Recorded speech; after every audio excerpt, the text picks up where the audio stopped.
আমাদের আজকের আয়োজন জনাব আফজাল হোসেন রচিত অলৌকিক বড় গল্প রাত 12টা 1। আজকে গল্পটার প্রথম পর্ব।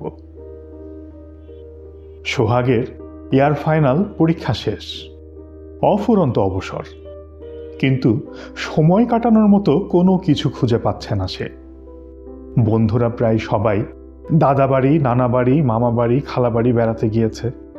সোহাগের তেমন দূরে কোথাও বেড়াতে যাবার মতো জায়গা নেই। তার দাদাবাড়ি, নানাবাড়ি, খালাবাড়ি, ফুপুবাড়ি সব কাছাকাছি একই শহরে। এত কাছে বেড়াতে গিয়ে কি কোনো মজা আছে? তারপরেও নানাবাড়ি আর ফুপুবাড়িতে একদিন করে বেরিয়ে এসেছে। গত 2 দিন ধরে তার আর কিছুই ভালো লাগছে না। পার্কে পার্কে একা একা ঘুরে বেরিয়েছে, পাবলিক লাইব্রেরিতে গিয়ে ঘন্টার পর ঘন্টা বসে থেকেছে, কফি হাউসে গিয়ে একা একা কফি খেয়েছে, এমনকি সিনেমা হলে গিয়ে বস্তা পচা একটা বাংলা সিনেমাও দেখেছে। কিছুই তার ভালো লাগছে না। সোহাগ তার বেশ কয়েকজন বন্ধুর কাছে শুনেছে তারা তাদের মোবাইল ফোনে একাধিক সিম কার্ড ব্যবহার করে, 4টা 5টা পর্যন্ত। সব সময়ের জন্য যে সিম কার্ডটা ব্যবহার করে তাছাড়াও বাড়তি সিম কার্ড রাখে।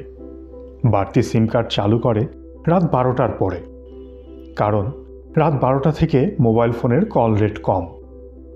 কেউ তার গার্লফ্রেন্ডের সাথে রাত জেগে আড্ডা দেয়, কেউ প্রেমিকার সাথে।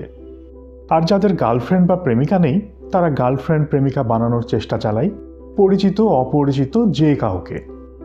অনেকে আবার ক্লাসমেট বা পরিচিত কোনো মেয়েকেই ফোন করে গলার স্বর পরিবর্তন করে, মিথ্যা পরিচয় দিয়ে বন্ধুত্ব করে। মেয়েটা বুঝতেও পারে না কে সে, কারণ সে তো তার সবসময় ব্যবহার করা সিম দিয়ে ফোন করেনি, করেছে বাড়তি গোপন সিম দিয়ে। এই গোপন সিমের নাম্বার তো কেউ জানে না। পরিচিত কাউকে ফোন করে অশালীন কিছু বলতেও গোপন সিমের জুড়ি নেই। বন্ধুদের এইসব কর্মকাণ্ডের কথা শুনে সোহাগের মাথায় একটা পরিকল্পনা অনেক দিন থেকে ঘোরাফেরা করছে। যেহেতু তার কোনো গার্লফ্রেন্ড বা প্রেমিকা নেই, তাই সে নতুন একটা সিম কার্ড কিনে নিজের ইচ্ছে মতো 11টি ডিজিট সাজিয়ে এক একটা ফোন নাম্বার বানিয়ে নতুন সিম দিয়ে রাত 12টার পর ফোন করবে। অত্যন্ত রোমাঞ্চকর ব্যাপার হবে। নিজের তৈরি করা নাম্বারে কার গলা শোনা যাবে? যদি পুরুষ লোক হয় সঙ্গে সঙ্গে কেটে দেবে, আর মহিলা হলে আলাপ জমানোর চেষ্টা করবে। ডিজিট সাজিয়ে নাম্বার বানানোতে তাকে লাকি ম্যান বলা যায়। একদিন সে আন্দাজে ফোনে টাকা রিচার্জের গোপন নাম্বার পর্যন্ত বানিয়ে ফেলে। 300 টাকা রিচার্জ হয়ে যায়।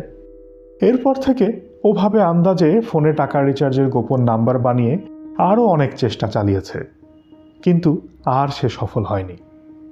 আল্লাহই জানে ফোন কোম্পানিগুলো টাকা রিচার্জের গোপন নাম্বার বানানোর ক্ষেত্রে কী টেকনিক প্রয়োগ করে।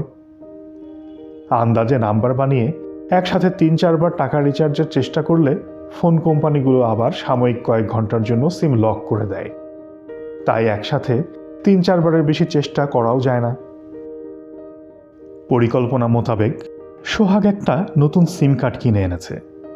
রাত 12টা বাজার পর মোবাইল সেটটা অফ করে সব সময় ব্যবহার করা সিম কার্ডটা বের করে নতুন সিম কার্ডটা ভরে সেট অন করল। কি আশ্চর্য, অমনি সঙ্গে সঙ্গে একটা ফোন এলো। নতুন সিমে কে ফোন করেছে? এই নাম্বার তো কেউ জানে না। সোহাগ কিছুটা অবাক হয়ে কলটা রিসিভ করল। হ্যালো। ওপাশ থেকে অসম্ভব মিষ্টি একটা মেয়েলি কণ্ঠ শোনা গেল। হ্যালো, এটা কি এই নাম্বার? সোহাগ রীতিমতো অবাক। সিম কার্ডটা চালু করতে না করতেই এমন মিষ্টি কণ্ঠের একটা মেয়ের ফোন। ফোনটা আবার এই সিম কার্ডের নাম্বারই জিজ্ঞেস করেছে। কণ্ঠের আকুলতা শুনে মনে হচ্ছে যেন বহুদিনের প্রতীক্ষার পর আজ সে এই নাম্বারটা খোলা পেয়েছে। সোহাগ বুঝে যাওয়া গলায় কোনো রকমে বলল, জি, এটা এই নাম্বারটাই। মেয়েটা তার মিষ্টি কণ্ঠস্বর আরও মিষ্টি করে বলল, আপনি কে বলছেন? আমি সোহাগ, মোহাম্মদ আরাফাত হোসেন সোহাগ। আপনি কে? আমার নাম পানেশা। পানেশা? অদ্ভুত নাম। শুধুই পানেশা নাকি সঙ্গে আরও কিছু আছে? না, আর কিছু নেই, নাম তো এমনই হয়। পানেশা নামটা আপনার কাছে অদ্ভুত লাগছে, অথচ সবাই বলে নামটা কত সুন্দর। আমার তো বরং আপনার নামটাই অদ্ভুত লাগছে, মোহাম্মদ আরাফাত হোসেন সোহাগ। এমন লম্বা আর বিদঘুটে নাম আমি এর আগে জীবনেও শুনিনি। মেয়েটার কথা শুনে সোহাগ কিছুটা অপ্রস্তুত হয়ে গেল। নিজেকে সামলে বলল, আপনি আমার নাম্বার কোথায় পেলেন? আমার ইনসমনিয়ার সমস্যা আছে, রাতে ঘুম হয় না। রাতের পর রাত লম্বা নির্ঘুম সময়গুলো একা একা পার করতে করতে যখন একবারে অসহ্য লাগে, তখন নিজের ইচ্ছে মতো ডিজিট সাজিয়ে ফোন নাম্বার বানিয়ে অপরিচিত লোকদের ফোন করি। গল্প করার মতো কাউকে পেয়ে গেলে গল্প করি। আজ আন্দাজে যে ফোন নাম্বারটা বানিয়ে ফোন করেছি সেটা হচ্ছে আপনার নাম্বার। সোহাগের জিভে কামড় পড়ার মতো অবস্থা। কি অবাক কাণ্ড! সে যেভাবে আন্দাজে ফোন নাম্বার বানিয়ে ফোন করার উদ্দেশ্যে এই সিম কার্ডটা কিনেছে, মেয়েটা ঠিক সেই কাজটাই করে আন্দাজে তার এই নাম্বারটা খুঁজে পেয়েছে। কি অদ্ভুত ব্যাপার! সোহাগ আমতা আমতা করে বলল, আমি আমার এই সিম কার্ডটা আজই কিনেছি, বরং একটু আগেই অ্যাক্টিভ করেছি। আর আপনার মতো আমারও উদ্দেশ্য ছিল এই আন্দাজে ফোন নাম্বার বানিয়ে ফোন করা। তার আগেই তো আপনার ফোনটা এলো। ভাবছি আপনার আমার এমন অদ্ভুত মিল হলো কিভাবে। পানেশা খিলখিল করে হেসে বলল, তাতে তো ভালোই হয়েছে। আপনিও কথা বলার একজন সঙ্গী খুঁজছেন, আমিও। আন্দাজে আপনার নাম্বারটা খুঁজে পাওয়ায় দুজনেরই লাভ হলো। তা ঠিক, কিন্তু এমন কোইন্সিডেন্স আমার জীবনে আর কখনো ঘটেনি। কখনো ঘটেনি তাই বলে কোনোদিনও ঘটবে না এমন তো নয়। কিভাবে কি হলো এসব নিয়ে আর না ভেবে গল্প শুরু করি। দুজনই তো মনে মনে এমন গল্প করার সঙ্গী খুঁজছিলাম। আমি আগে শুরু করি। বলুন, আপনি কি করেন? এই তো সপ্তাহখানেক হলো আমি অনার্স সেকেন্ড ইয়ারের ফাইনাল পরীক্ষা শেষ করেছি। আপনি? আমি প্রায় 6 মাস ধরে পানেশার সাথে প্রতি রাতে সোহাগের কথা হচ্ছে।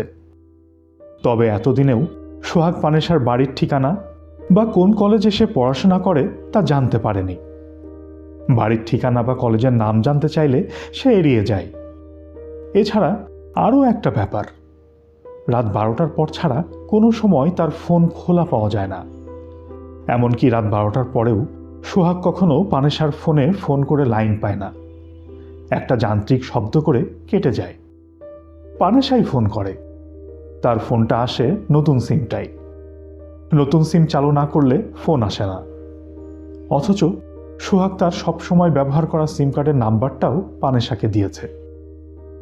অনেকদিন ধরেই সোহাগ পানেশাকে অনুরোধ করছে দেখা করার জন্য, কিন্তু কিছুতেই পানেশা রাজি হচ্ছে না। বিভিন্ন অজুহাত দাঁড় করাচ্ছে। আমি দেখতে ভালো না, আমাকে দেখলে তোমার আর আমার সাথে কথা বলতে ভালো লাগবে না। আমাদের বাড়ি অনেক দূর, সেখান থেকে আসা সম্ভব না। আমি কোথাও বের হই না। অনুরোধের পর অনুরোধ করতে করতে শেষ পর্যন্ত পানেশা রাজি হয়েছে দেখা করতে। ভ্যালেন্টাইন্স ডের বিকেল 5:30টায় সে বনলতা পার্কে আসবে। কথাটা শোনার পর থেকে আনন্দে আর উত্তেজনায় সোহাগের নাওয়া খাওয়া ঘুম নষ্ট। গল্পের পরের খণ্ড শোনার জন্য সবাইকে আমন্ত্রণ রইল।